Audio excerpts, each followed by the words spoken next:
उत्तर भारत में अहोई अष्टमी के व्रत का विशेष महत्व है। इसे अहोई आठे भी कहा जाता है क्योंकि यह व्रत अष्टमी के दिन पड़ता है। अहोई यानी के अनहोनी से बचना। किसी भी अमंगल या अनिष्ट से अपने बच्चों की रक्षा करने के लिए महिलाएं इस दिन व्रत रखती हैं। अहोई अष्टमी का व्रत हर वर्ष कार्तिक मास के कृष्ण पक्ष की अष्टमी तिथि को होता है। इस दिन संतान की सुरक्षा तथा सुखद भविष्य के लिए माताएं व्रत रखती हैं तथा शुभ पूजा मुहूर्त में अहोई माता की पूजा आराधना करती हैं। पूजा के समय अहोई अष्टमी व्रत कथा सुनने का विधान है। इसके बिना व्रत को पूरा नहीं माना जाता है। महिलाएं कथा सुनने के बाद तारों को जल अर्पित करने के बाद पारण कर व्रत को पूरा करती हैं।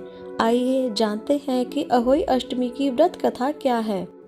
एक समय की बात है, एक नगर में एक साहूकार अपने भरे पूरे परिवार के साथ रहता था।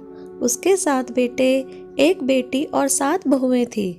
दिवाली से पूर्व उसकी बेटी अपनी भाभियों के साथ साफ और अच्छी मिट्टी लेने जंगल गई ताकि घर की लिपाई ठीक से होगी। मिट्टी निकालते समय खुरपी से एक स्याहू का बच्चा मर गया। इससे दुखी स्याहू माता ने साहूकार की बेटी को श्राप दे दिया कि वह मां नहीं बन सकेगी। श्राप से उसका कोख बांध दिया। तब साहूकार की बेटी ने अपनी भाभियों से कहा कि उनमें से कोई एक अपनी कोख बांध ले। सबसे छोटी भाभी इसके लिए तैयार हो गई। उस श्राप के कारण जब भी वह बच्चे को जन्म देती थी वह 7 दिन तक ही जीवित रहता था। इससे परेशान होकर उसने एक पंडित से उपाय पूछा। उसने सुरही गाय की सेवा करने को कहा। उसने सुरही गाय की सेवा की। इससे प्रसन्न गौ माता उसे स्याहू माता के पास लेके जाती है। तभी रास्ते में एक सांप गरुड़ पक्षी के बच्चे को डसने वाली होती है। तभी वह महिला उसे मार देती है। उसी समय गरुड़ पक्षी वहां आती है।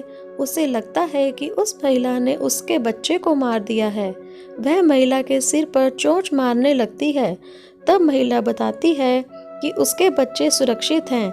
उसने सांप से तुम्हारे बच्चों की रक्षा की है। यह बात जानकर तथा उस महिला की पीड़ा सुनकर गरुड़ पक्षी उसे स्याह माता के पास ले जाती है। साहूकार की छोटी बहू की सेवा भाव तथा दूसरे के बच्चों की सुरक्षा करने की भावना से स्याहू माता प्रभावित होती हैं। वे उसे 7 बच्चों की माता बनने का वरदान देती हैं। उनके आशीष से छोटी बहू को 7 बेटे होते हैं और उनकी 7 बहुएं होती हैं। उसका भरा पूरा परिवार हो जाता है। वह सुखपूर्वक रहती है। हे स्याहू माता, जिस प्रकार आपने उस महिला पर अपनी कृपा बनाई उसी प्रकार हम सभी पर अपनी कृपा बनाए रखना। जय माता दी।